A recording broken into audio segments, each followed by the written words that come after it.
Buenas noches, estimado licenciado José Ramón Hernández Martínez.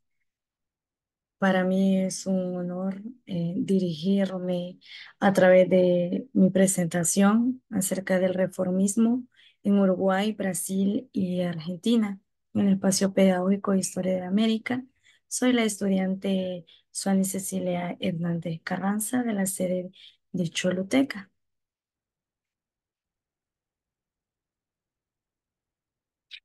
Y nos vamos a introducir al tema y vamos a tratar de analizar la formulación política y los efectos sociales de los gobiernos reformistas uruguayos, así también los gobiernos reformistas a lo largo de toda la historia contemporánea brasileña, políticos, intelectuales, etcétera.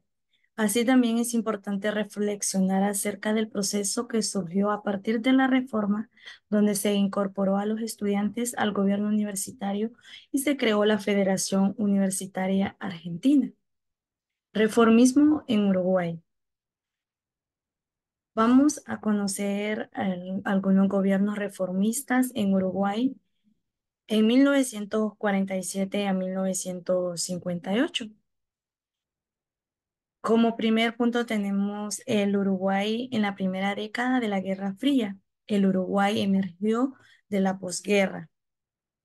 Para los uruguayos, consideraban Uruguay que es el nuestro, un pequeño gran país. Si alguna vez le pudieron llamar con verdad al laboratorio de experimentación del derecho laboral, hoy se le puede calificar con igual razón de pequeño oasis de paz, libertad y justicia en un mundo perturbado con trágicas realidades o comprometedoras perspectivas. Tengamos clara conciencia de que el Uruguay es un país de excepción. El periodo durante 1947 a 1958 es denominado por gran parte de la historiografía uruguaya como neoatlismo, movimiento político que se caracterizó, según el historiador Benjamín Naum, eh, cual le apostó por un nuevo empuje y por la aplicación de algunas ideas centrales de la ideología batlista a las realidades distintas de la Segunda Posguerra Mundial. En Uruguay, los diferentes actores fueron adoptando posiciones ante el nuevo orden internacional de posguerra, mostrando su simpatía, oposición o neutralidad ante el conflicto que enfrentaba a las dos potencias que durante la Segunda Guerra Mundial habían sido aliadas.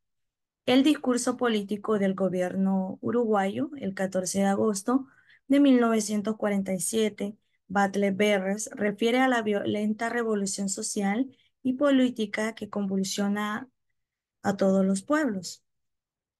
Eh, obreros, estudiantiles e intelectuales, muchos se inclinaron por el tercerismo, una postura latinoamericanista que condena el expansionismo imperialista de ambas potencias y la hipocresía de sus argumentos.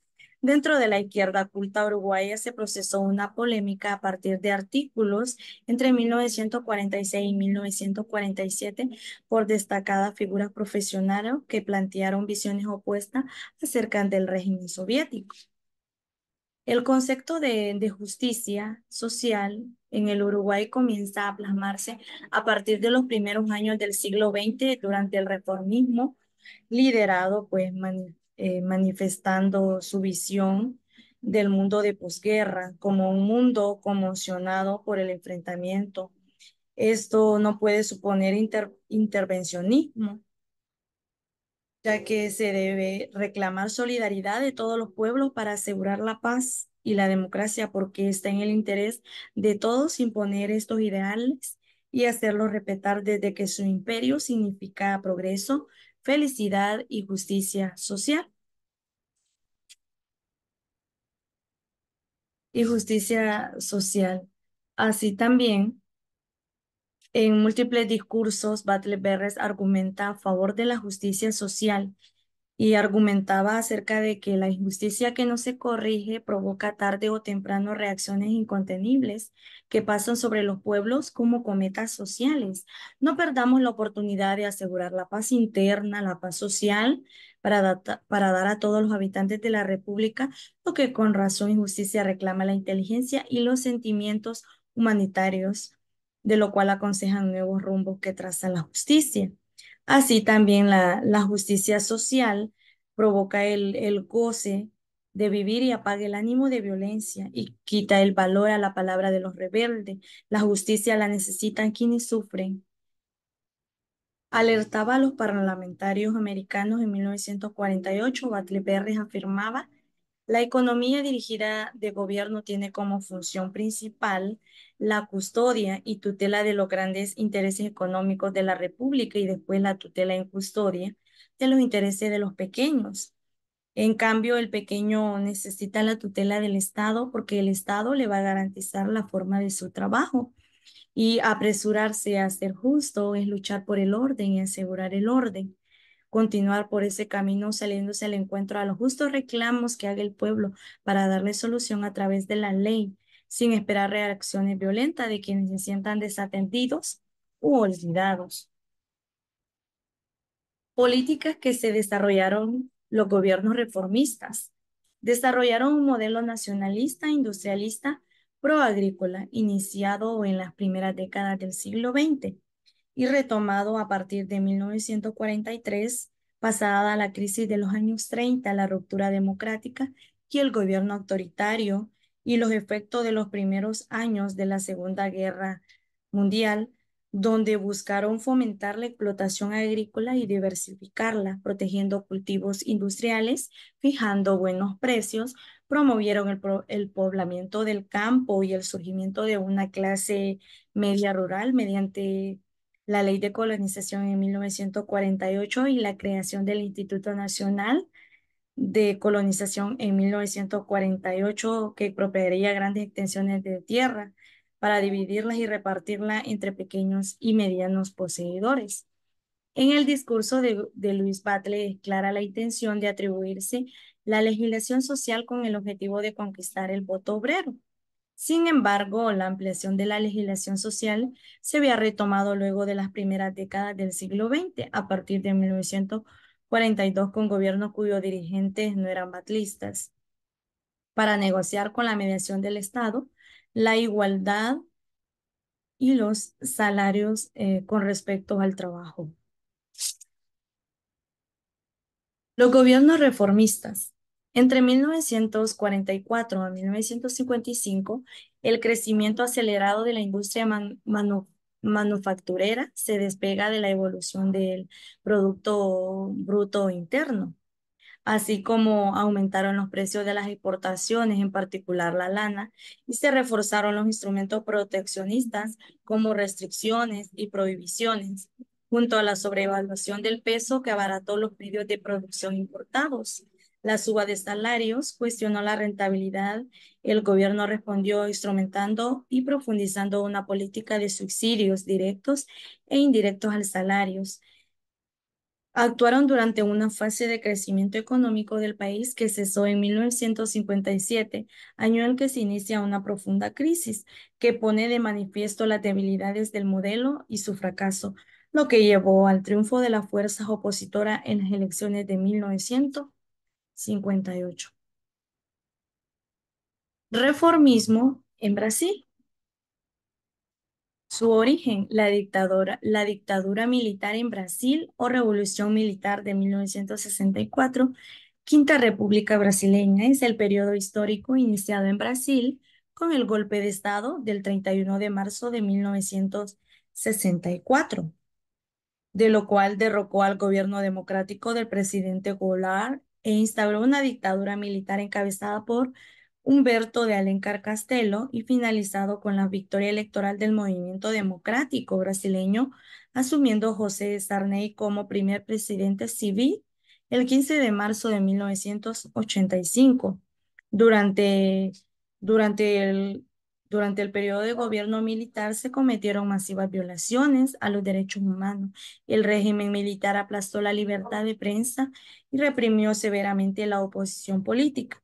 Adoptó formalmente el nacionalismo, el desarrollo económico y el anticomunismo como banderas oficiales.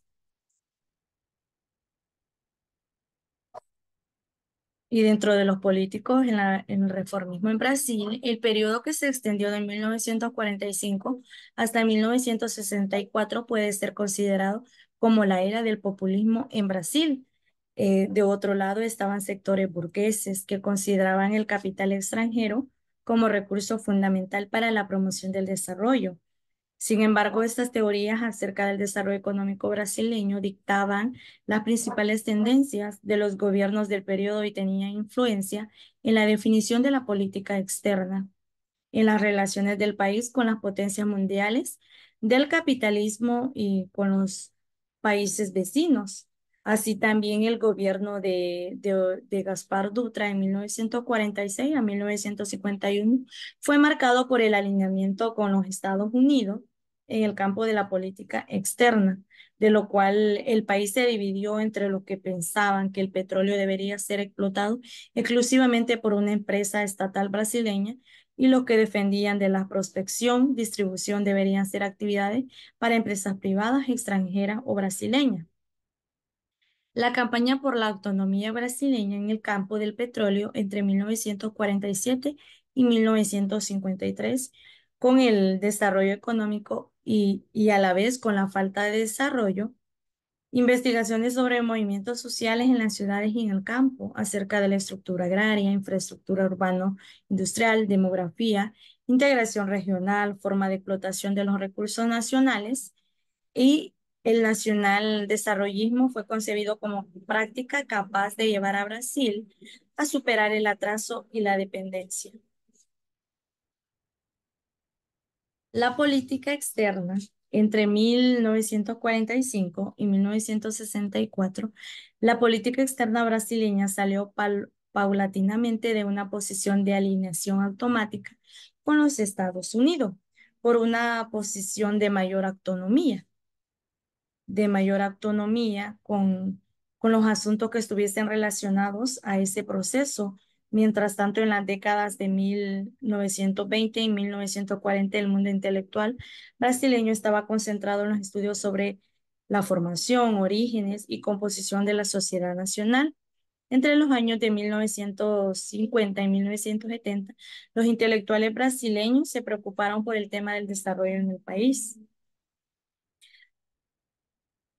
Estuvo presente con mayor o menor intensidad a lo largo de todo el periodo y eso ocurrió en razón, por un lado, del contexto internacional de la Guerra Fría. Entre 1950 y 1970, las ciencias sociales y los intelectuales se preocuparon por el proceso de industrialización del país, también por investigar sobre el aumento de las reivindicaciones populares en todo el mundo, de la crisis del capitalismo y los sucesos económicos del mundo socialista. Productores de la política externa. Los creadores de la política externa brasileña a lo largo del periodo estudiado son representados por los ministros de Relaciones Exteriores del país.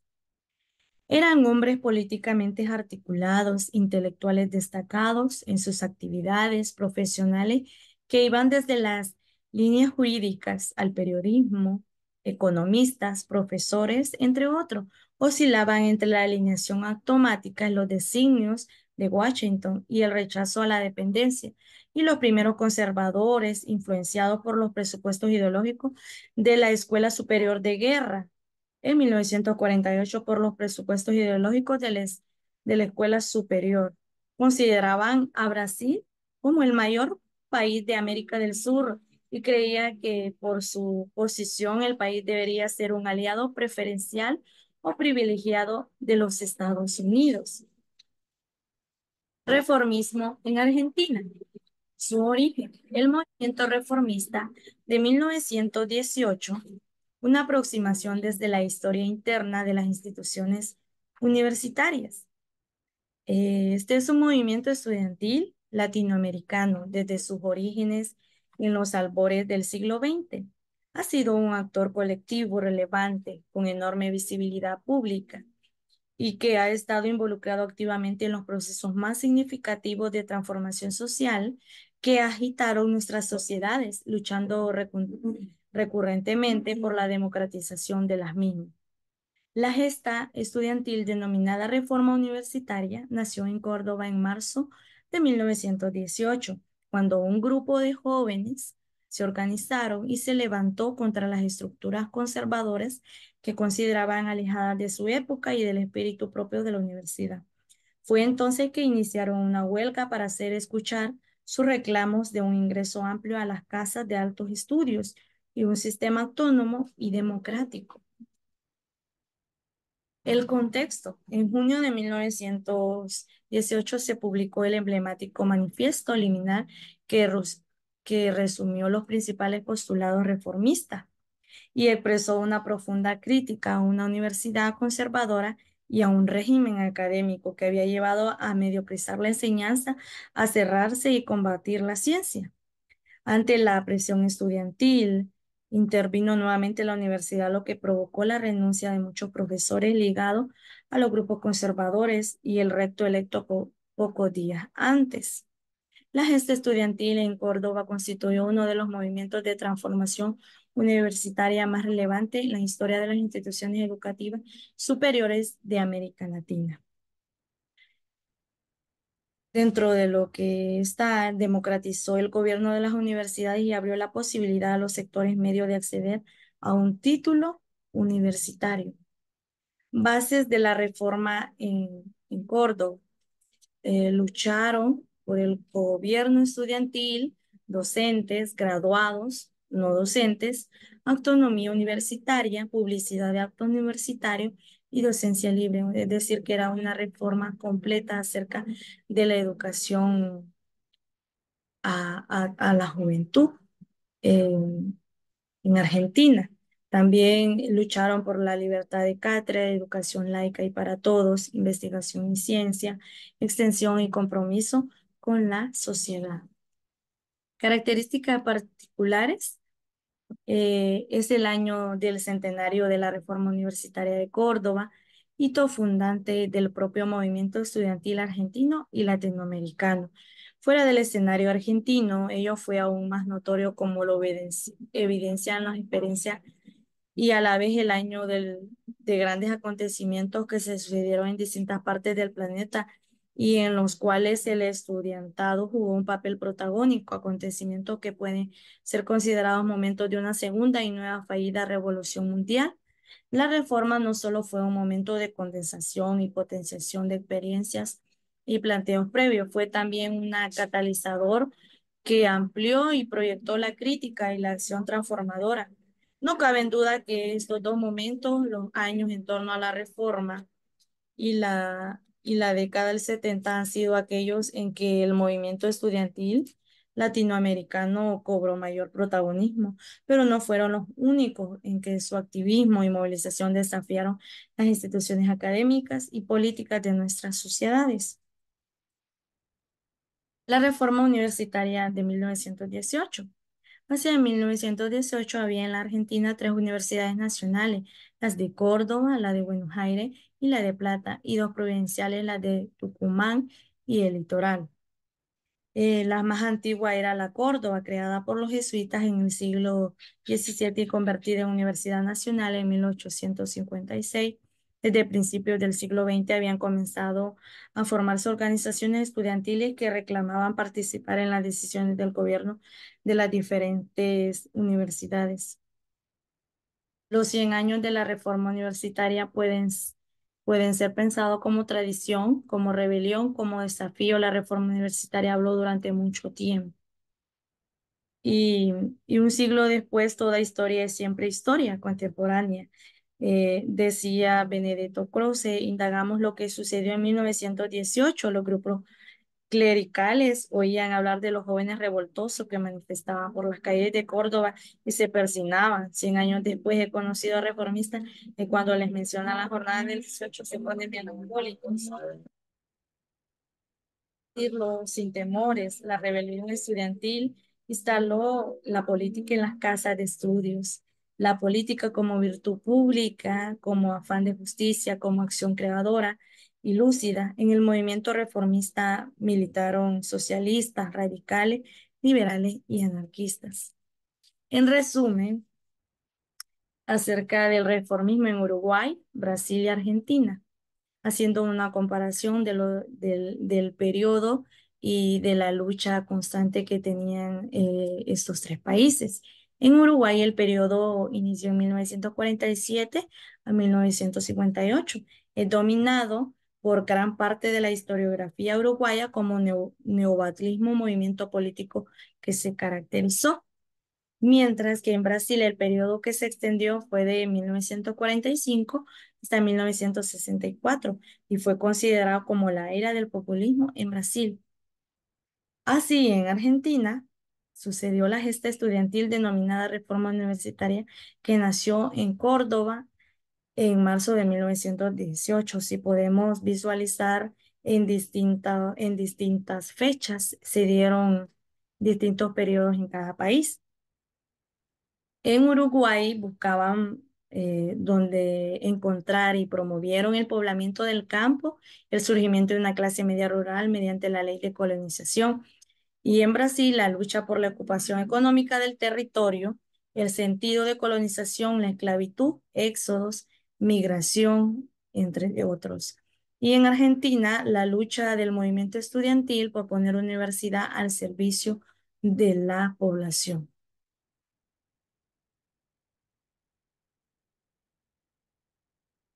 Y en conclusión, en este marco de conmemoraciones, pero también de nuevas y desafiantes movilización, se propone alentar la reflexión y aportar miradas novedosas en torno a ese movimiento estudiantil argentino y latinoamericano. Y en el futuro, a fin de, salvaguardar los avances logrados en materia social en la última década y apuntar al crecimiento, el gobierno debe aprovechar las ventajas institucionales de Uruguay, así también luchando por los procesos más significativos que surgieron en esos tres países. Así concluyó mi participación y mi presentación en esta tarde. Muchas gracias por su atención y bendiciones.